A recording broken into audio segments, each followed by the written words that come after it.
საქმე ის არის, რომ ზოგჯერ მეცნიერები შეცდომებს უშვებენ. რისგან არის სხვადასხვა მიზეზები აქვს ამას. საქმე ის არის, რომ თქვენ წარმოიდგინეთ, როდესაც ეს აზრი ისტრინსაკ, ასეთი რუსი მეცნიერი იყო, გამოთქმული, რომ თითქოს კაცობრიობა 14 ანბანური დამწერლობა იცის. ეს არ არის ჭეშმარიტება, ეს არის არ ცოდნა, ესე იგი ამ დარგისა. საქმე ის არის, უნდა ვაღიაროთ, რომ ანბანური დამწერლობა ეს არის ის ურთულესი პრობლემა, რომლის ამოცნობა კაცობრიობამ მეცნიერებმა ჯერ ვერ შესძლეს. ესე იგი, ანბანური დამწერლობა თავად ეს არის უდიდესი საიდუმლო, რომელიც ჯერ კიდევ მოელის თავის საბოლოო გარკვევას. საქმე ის არის, რომ ჩვენ ვიცით დაუარებელი ძველი დამწერლობანი, თქვა ლურსმული დამწერლობა ძველი შუმერებისა, აქადებისა, ქალდეველებისა, ჩვენ ვიცით იეროგლიფური დამწერლობა ეს ეგვიპტეში, მაგრამ ყველაზე ეს დამწერლობანი ასე თუ ისე ამოკითხულია და გარკვეულია, მაგრამ ანბანური დამწერლობა ჯერ კიდევ ამოცნობილი არ არის. რაშია სირთულე? სირთულე ის არის, რომ დედა ანბანური დამწერლობა ჯერ აღმოჩენილი არ არის. მხოლოდ გამოთქმულია სხვადასხვა ვარაუდები იმის შესახებ, რომ რამდენი ასო-ნიშანი უნდა ყოფილიყო თავდაპირველ ანბანურ, დედა ანბანურ დამწერლობაში. ან დაახლოებით როდის უნდა მომხდარიყო ანბანის წარმოშობა, ესე იგი რა დროში უნდა მომხდარიყო ეს. ისევ ვარაუდების სფეროა დაახლოებით 2000 წლის წინათ ქრისტეს შობამდე. უძველესი ანბანური დამწერლობის ძეგლები ჩვენა გვაქვს უგარიტული ანბანური დამწერლობა 1500-1300 წელს ჩვენს წელთაღრიცხვამდე. ამდენს ითვლიან უძველესი წარწერები, თქვათ, უგარიტიდან. საქმე ის არის, რომ ანბანური დამწერლობის საიდუმლო, მისი წარმოშობის საიდუმლო ჩამარხულია არა გადმოღებულა დედა ანბანური დამწერლობიდან გადმოღებულ სხვადასხვა ანბანურ დამწერლობაში, თქვათ ბერძნულში, ლათინურში, ან იგივე უგარიტულში, ფინიკიურში, ებრაულში და ასე შემდეგ, არამედ ანბანური დამწერლობის დედააზრი, შინაარსი დამარხულია ქართულ ანბანში. ქართული ანბანი არის გასაღები იმისა, რომ ამოვიცნოთ, როგორი უნდა ყოფილიყო ის დედა ანბანური დამწერლობა. ამიტომ გასაგებია 342 წელს დაიწერა ბრწყინვალე ქართული თხზულება, რომელსაც ეწოდება ქებაი და დიდებაი ქართულისა ენისაი, სადაც აღნიშნულია ყოველი საიდუმლოი ამას ენასა შინად დამარხულ არსს. რაშია საქმე? საქმე ის არის, რომ თქვათ, რაკი დედა ანბანური დამწერლობა ჯერ აღმოჩენილი არ არის, მეორეული ანბანური დამწერლობები, მაგალითად, ფინიკიური ან ბერძნული, ბრმად არის გადმოღებული, ესე იგი, თქვათ, ფინიკიური დამწერლობის პირველი ასო-ნიშანი ისევე იწერება, როგორც ბერძნული ასო-ნიშანი, ისევე იწერება, როგორც ფინიკიური. ორივე ერი საქმე ის არის, რომ ძველი სემიანები, ანუ ფინიკიელები, ბერძნები და ებრაელები ანბანური წარწერებს წერდნენ მარჯვნიდან მარცხნივ. ჩვენ თუ სამხრეთის ხელმიყურებით, ესე იგი უკვე უმაწევდნენ რა, აქედან ასე. ხოლო ქართულ ამბარში ეს მიმართულება შეცვლილია. რატომ წერდნენ ძველი, ანუ საგულისხმოა, რომ ის დედაანბანური დამწერლობა მარჯვნიდან მარცხნივ იწერებოდა. ესე იგი, წერის მიმართულება ესეც პრობლემაა, ესეც ჯერ გარკვეული არ არის. ეს საიდუმლო, ამ საიდუმლოს ისევ ქართული ანბანი აცხადებს და ეს ამას ისევ ქართული. ოღონდ, რა კი დედაანბანური დამწერლობა არა გვაქვს და ჩვენ ფარნავაზის დროიდან შემონახულია უბწყინვალესი ქართული დამწერლობის ძეგლები, ჩვენ საშუალება გვეძლება ამოვიცნოთ დედაანბანური დამწერლობის არსი, რომელიც იწერებოდა მარჯვნიდან მარცხნივ და ქართული ანბანის შინაარსი, რომელიც მარცხნიდან მარჯვნივ იწერება. ესე იგი, საქმე ის არის, რომ სირთულე რაში მდგომარეობს ყოველი ასონიშნისა. მისი სახელწოდება. რატომ ქვია ქართული ასონიშნი ნიშანს, პირველ ასონიშანს ან პრობლემაა.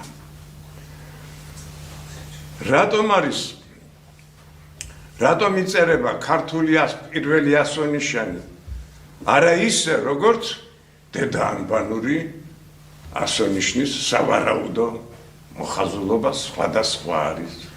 რატომ?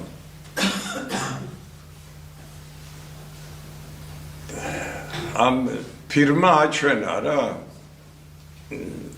მე გამოსახე ქართული ანბანის პირველი ასონიშანი და რას ნიშნავს პირველი ასონიშანი.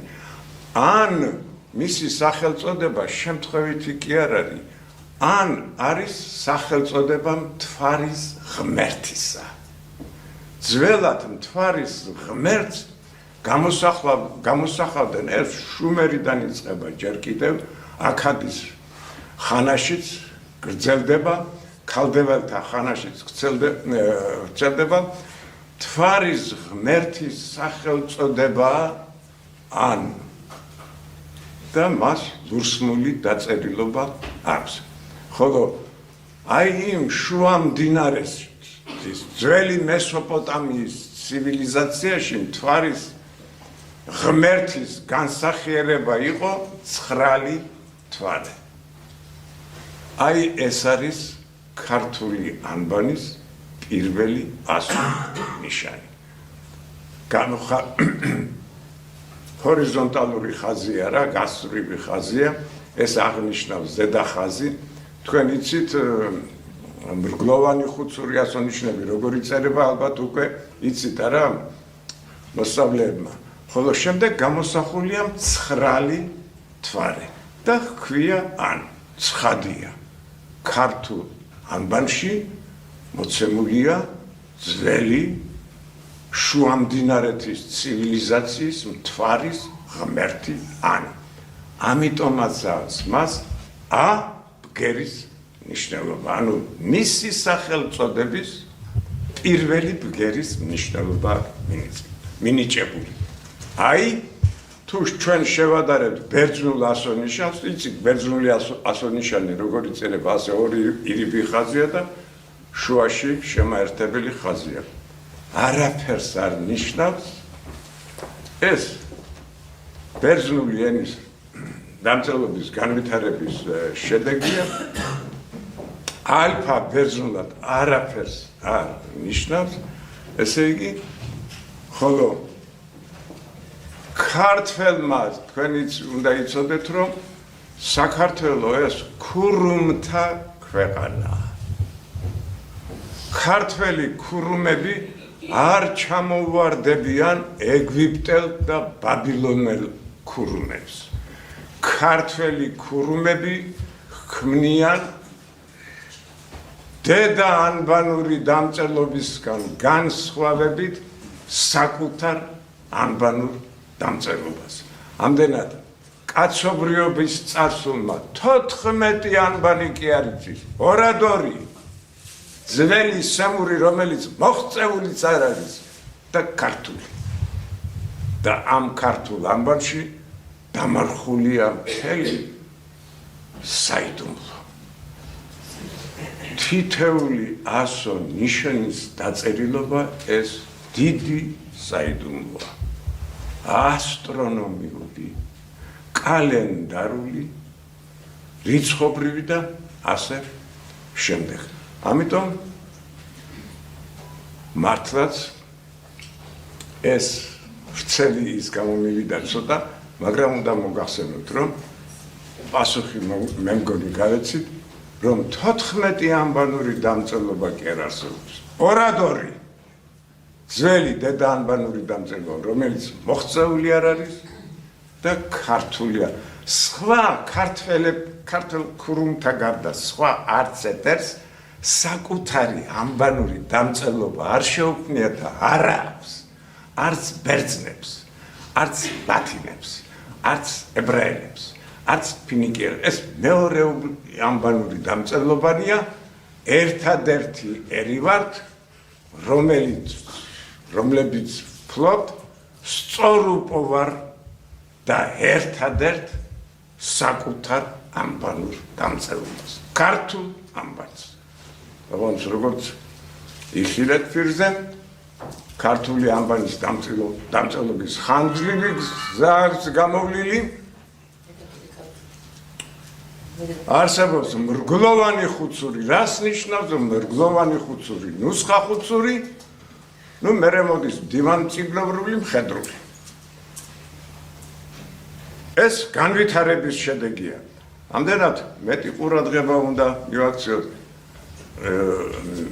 ფიქრობ ასომთავრულ ანბანის შესწავლა ასე თუ ისე საჭიროა, რომ წარმოდგენა გქონდეს ჩვენ ქართულ ანბანს.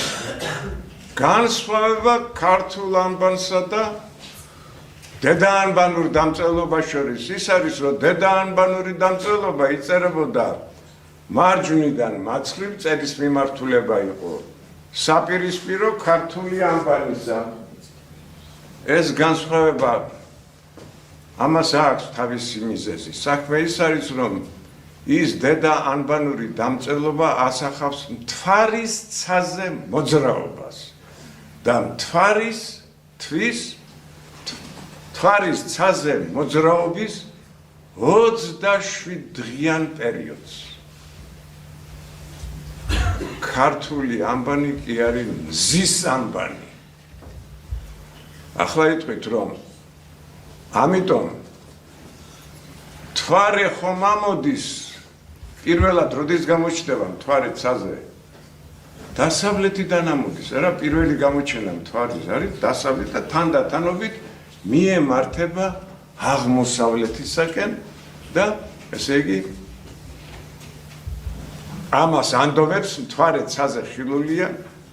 მართალია სავსე მთვარეობისას უკვე მთვარე საიდან ამოდის? აღმოსავლეთიდან.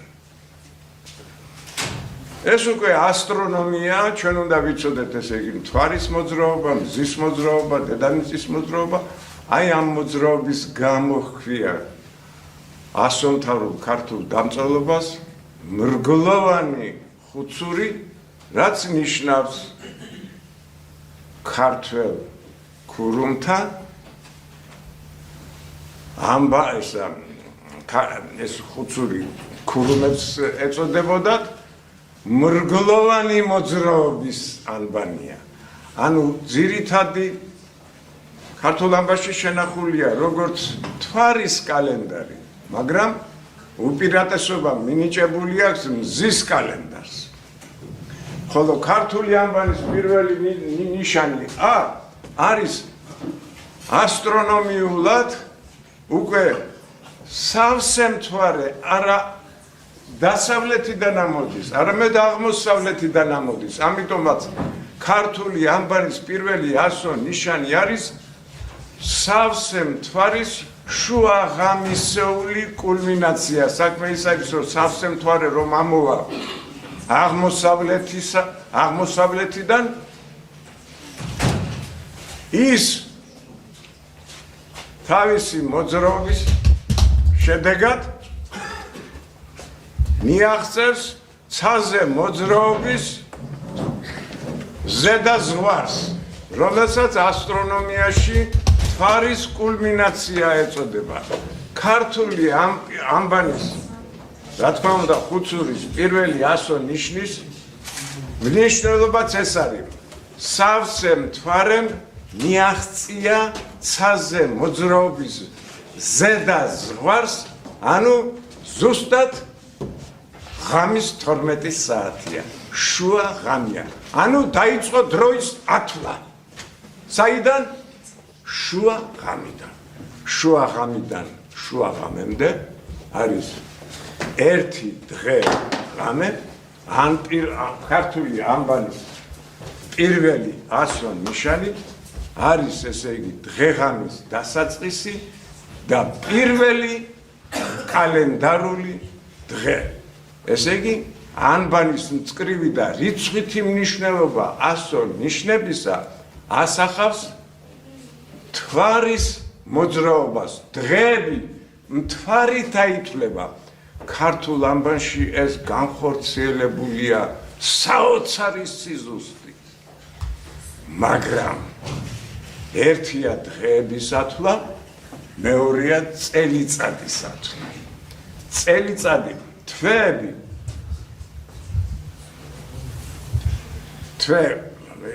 ათვლილია მთვარითაც, მაგრამ წელიწადი ქართულ ამბანში ათვლილია უკვე მზით. ქართულ ამბანში მეოთხე ასო ნიშნად მზე ღმერთი ზის.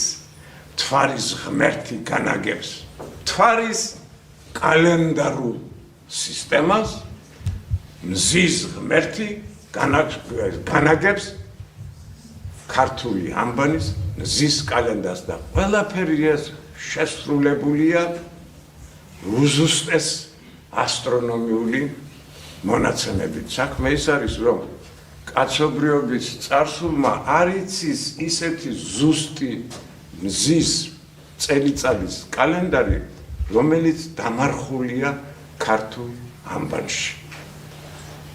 აი ეს კალენდარი, მთვარის კალენდარი ქართველებმა შეინარჩუნეს, ძველი ბაბილონური მთვარის კალენდარი, მაგრამ შეხვნეს მზის გასაოცარი, მზის წელიწადის უძრავი, წელიწადის საოცარი სიზუსტის კალენდარი, რომლის მსგავსი კაცობრიობა არ იცის. ვერც იულიანური კალენდარი, ვერც ეგვიპტური კალენდარი, ვერც მზისა, ვერც იულიანური კალენდარი მზისა, ვერც გრიგორიანული კალენდარი მზისა, თავისი სიზუსტით ქართული ამბანის მზის წელიწადის კალენდარს ვერ შეედრება. ბარაქალა იმ კაცს, რომელმაც იცოდა ყოველი საიდუმლოი ამას ენასა შინა დამარხულ ars. ჩვენი მოვალეობა ვასწავლოთ 342 წლის თარიღიანი თხზულება, ქებაი და დიდება. ცოტა ძნელი გასაგებია, მაგრამ მე შევეცადე განმემარტა თუ როგორ იკითხება და რას ნიშნავს, ესე იგი, ამ თხზულების თითეული სტროფი. ამდენად წერის მიმართულება ასტრონომიულ ხასიათს ატარებს. წერა მარჯვნიდან მარცხნივ ეს ნიშნავს ამბანური დამწერლობის თვალსაზრისით, ნიშნავს მთვარის მოძრაობას, რომელიც უსათუოდ ასეთი უნდა ყოფილიყო და ასო ნიშნების რიცხვითი მნიშვნელობა სწორედ ამით არის განპირობებული.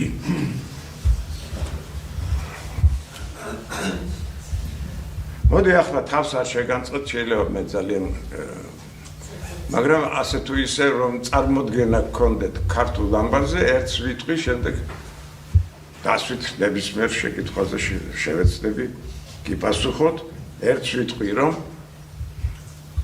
14 ამბანი კი არ არსებობს, არამედ ჩვენა ვართ ერთადერთი ერი, რომელსაც საკუთარი ანბანური გაგვაჩნია, ის დედა ანბანური დამწერლობიდან რომელჯერ აღმოჩენა ბრმად კი არ არის გადმოღებული, არამედ ეს არის თვისობრივად სულ სხვა.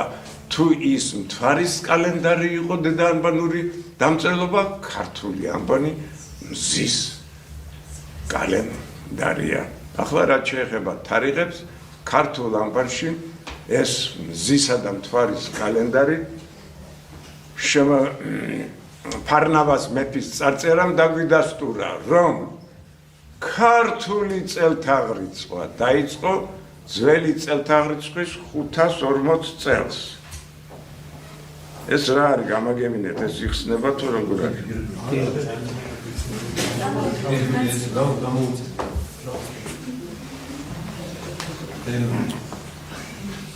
ქართული რაკი დღეს ქართული ენისა და ანუ ენა და დამწერლობა განუყოფელია.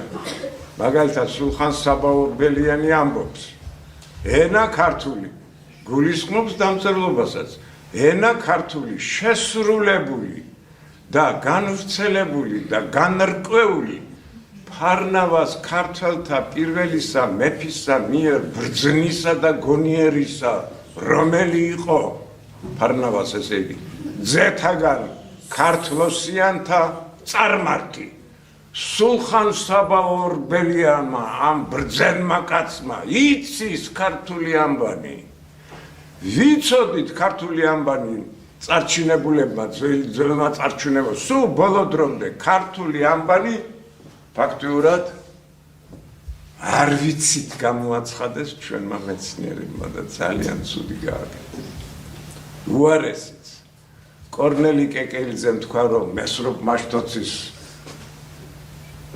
მაშტოცამდე ეს სომხური ამბები ჩვენ თურმე დამწერლობა არ გქონდა, ხოლო რაც შეეხება წელთაღრიცხვას, რომელიც მე იმიტომ მოგახსენებ ძველი წელთაღრიცხვის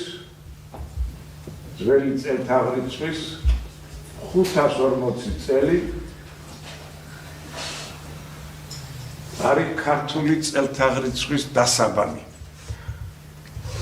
ეს თარიღები ქართულ წარწერებში განუწყვეტლივ დასტურდება. ოღონდ წერა-კითხვა უნდა ვიცოდეთ, ქართული ამბანი უნდა ვიცოდეთ, ისე სხვანაირად. რა კი ჩვენ კორნელი კეკელიძის თვალსაზრისით მე-9 საუკუნემდე წელთაღრიცხვა არ გქონდა, ამიტომ მე-9 საუკუნეზე უფრო ადრინდელ ქართულ წარწერებს ვერ ვკითხულობთ, ვერ ვათარიღებთ, თარიღებს ვერ ვკითხულობთ. უმარტივესი მაგალითი, ავიღოთ მცხეთის ჯვრის ტაძარი. ახლოს არის რუსთავიდან რა? ავდივართ და ვიხილავთ მცხეთის ტაძარი. რამდენი წარწერაა მცხეთის ტაძარზე? ქართული. ასომთავრულია რა? რგლოვანი ხუცური მშვენიერი წარწერებია. წაკითხულია, ვერ ვკითხულობთ. აი ჩვენი უბედურება ეს არის. ყველა წარწერა თარიღიანია და თარიღები წერილია. ვერ ვკითხულობთ. რატომ? უარყოფილია ქართული წელთაღრიცხვა, რომელიც დაიწყო 540 წელს და ეს წელთაღრიცხვის საიდუმლო ქართულ ამბანშია დამარხული. ეს კიდევ მეორე საიდუმლო.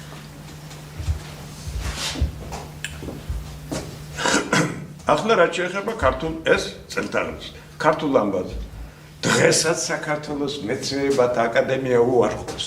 მე-5 საუკუნემდე ჩვენ ქართველებს ამბანი არ გქონდა. ეს სათხმელია, იმიტომ რომ ჩვენ თავს ჩვენ უნდა ვუპატრონოთ. საქართველოს მეცნიერებათა აკადემია უარყოფს ქართულ დამწერლობას მესტროფ მასშტაბამდე. როდესაც უამრავი წარწერები გვაქვს, უთვალავიშე ფარნავაზ მეფის დროიდან დაწყებული, თავისი თარიღები და რატომ ვაკეთებთ ქართველები ამას?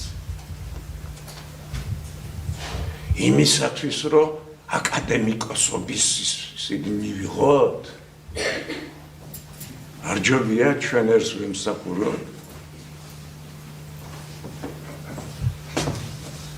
ძველი წელთაღრიცხვის 454 წელს. აი ქართული მზის კალენდარი, რომელიც და ქართული წელთაღრიცხვა, რომელიც 540 წელს დაიწყო, განხორციელდა ქართულ ამბანში.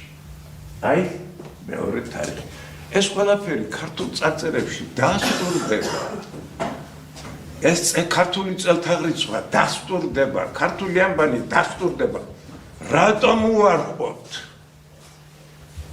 ჩვენი ბედი ხო ჩვენ ხელში უნდა იყოს. ფარნავაზ მეფემ შემოიღო ძველი წელთაღრიცხვის 284 წელს და იგი საყოველთაო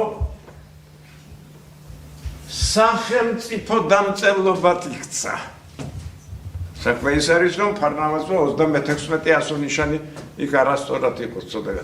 36 ასონიშანი დაურთო. სულხან საბა ორბელიანი რო ამბობს. ფარნავაზის შესახებ სულხან საბა ორბელიანი რასაც შესრულებული ანბანს გულისხმობს, შესრულებული რას ნიშნავს? ახლა ჩვენ ვამბობთ თითქოს შესრულებული ნიშნავს ნაკლული იყო და შეავსო. 35 ასონიშანი იყო და ერთი დაუმატა, განვრცელებული რიცხობრივად განივრცო. იმიტომ ერთი ნიშნის მემატება თელ 1000-ეულის მიმატებას ნიშნავს და განრკვეული. გარკვე ესე საიდუმლო იყო და ფარნავაზ მეფემ გარკვია. როგორ? ესეც ვიცით. აიღეთ თქვენ 36 ასონიშანი და გადათვალეთ 12 წელიწადში ხო 12 თვეა რა? მზით თვარით ხან 12-ია ხან 13. პირველი 12 ლას რომ არის მე-12 ასონიშანი ქართულ ამბანისა, ლასი არის მე-12 ასონიშანი და ნიშნავს წელიწადის 12 თვის დასასრულს. 12 არის რიგითი სათვალებით, მაგრამ ლასი ანბანური სათვალებით არის 30. საქმე ის არის, რომ ქართული მზის კალენდრით ყოველი თვე იყო 30 დღე. 12 ჯერ 30 რამდენი იქნება? 360. ქართულ ამბანში იყო 35 ასონიშანი.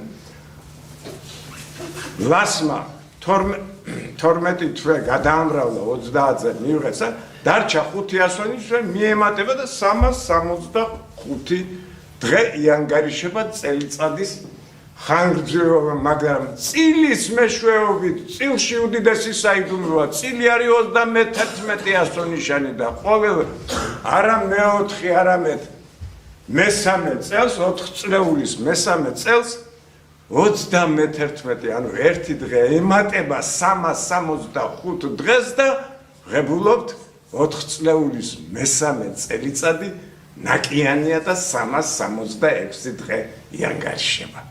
მაგრამ ეს ცოტა უფრო რთულია, უფრო ადვილია.